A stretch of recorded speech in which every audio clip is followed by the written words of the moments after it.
The transporter is one of Star Trek's greatest inventions. Sure, there's the theory that it actually kills you before resurrecting a new you in a new location and a new body, but you know what, I don't want to think about that right now. I just want to think about how amazing the transporter is when it works as intended. Crazy way to travel, spreading a man's molecules all over the universe. McCoy and other transporter skeptics might be right, given the fact that malfunctions and mishaps can strike without warning. But these mishaps have given us some of Star Trek's most unforgettable moments. Oh my God. Today we're beaming in our top transporter malfunctions, and they'll rank from ensign level inconvenience to I'll be taking the shuttle from now on. Rascals. Captain Picard, Guinan, Ro, and Keiko O'Brien are returning from an expedition when their shuttle is caught in an energy anomaly. They're beamed out in an emergency transport, but O'Brien notices a 40% mass drop during the phase and worries that one of the passengers is lost. Don't worry, they all materialize as 12-year-olds. This episode is a romp full of great sight gags and preteen cringe, from Keiko's awkward assertion that she's still O'Brien's wife, Miles Edward O'Brien, I am still your wife, to Picard calling Riker dad. Dad! Woo! And of course, it all happens while the Ferengi seize the Enterprise, but apparently it's a pickle jar that only pint-sized hands can open. Thankfully, Dr. Crusher works out the problem. She uses the transporter's pattern buffer to restore the missing genetic sequences. And that's why this one lands firmly at Ensign. It's inconvenient, but it's reversible. However, I wonder why no one ever tried to market this. It's like the Fountain of Youth. I hope your profit margin is pretty high for this little adventure. Strange New World. Decades before Kirk, Picard, and Janeway, the NX-01 was still testing the limits of transporter technology. Crewman Ethan Novakovich was emergency beamed back to the ship during a violent storm. The phase discriminator glitched, and he rematerialized with rocks, dirt, and plant matter fused into his skin. It's a horrifying image, especially if you have trypophobia, which you can look it up if you want, but just take my word for it. Thankfully, Dr. Phlox was able to patch him up. But this is one transporter accident that makes it easy to see why Captain Archer remained deeply wary of the transporter. We give this a lieutenant ranking. Disturbing, but solvable with Trek medicine, though it does make you wonder if riding out the storm would have been safer. The Enemy Within. Captain Kirk beams up from Alpha 177 and something's off. Thanks to contamination from a strange magnetic ore, the transporter splits Kirk into two versions. The good Kirk, compassionate but hesitant, and the evil Kirk, violent, drunk on saurian brandy, and prowling the corridors.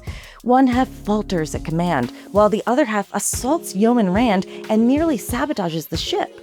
The true transporter nightmare comes when Scotty and Spock test reintegration on a split animal, which resulted in its death. He's dead, Jim. Proving just how thin the line is between miracle and tragedy. Kirk is eventually reintegrated, stronger for it perhaps, but the question remains, when the transporter brings you back, are you really yourself? I've seen a part of myself no man should ever see. In the case of this accident, clearly not, which is part of the reason this one ranks at lieutenant level. It's enough to make anyone want to request a Starfleet desk job. Second chances and Kayshon, his eyes open.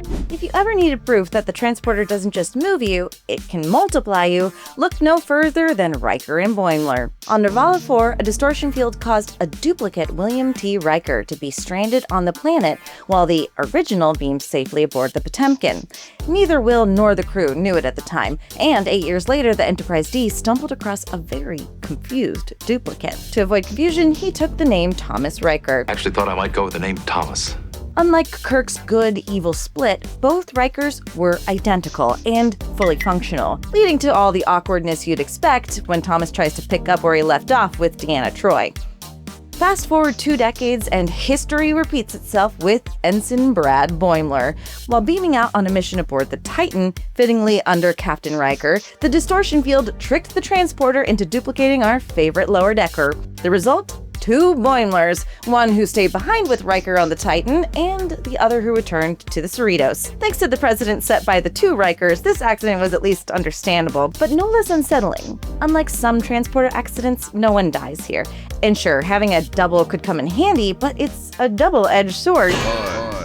when that same duplicate might be competing with you for duty assignments or even dates. We give this a captain ranking. This accident is so iconic, it transcends one series and appears in a second. Still, it makes you wonder why they haven't ironed out the kinks by the Lower Decks era. Before we get to our Admiral ranking, did you know that our sister show, Does It Fly podcast, has an episode all about transporter technology? They ask whether it's possible to even create it and who would be among the first to test it out. Check it out after you finish this video. Star Trek the Motion Picture. For the most part, the transporter accidents we've seen in Trek have some kind of solution. Recombine the patterns, reset the phase, or, just wait till Dr. Crusher sorts it out. But in Star Trek the Motion Picture, there was no solution. Fresh off its refit, the Enterprise was set to receive 2 officers, Commander Sonak, the new science officer, and another crew member, when everything went wrong.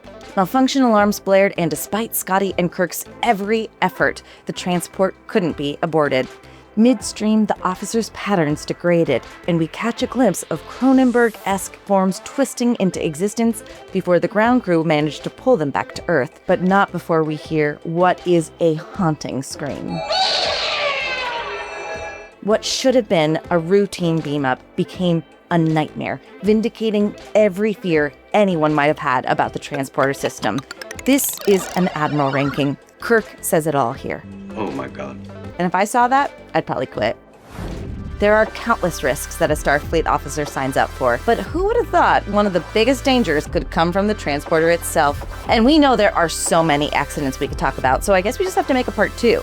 Head to the comments and tell us which ones should make the next list. That's all for now. We'll see you next time on Ranking with Roddenberry, and until then, I'm taking the shuttle.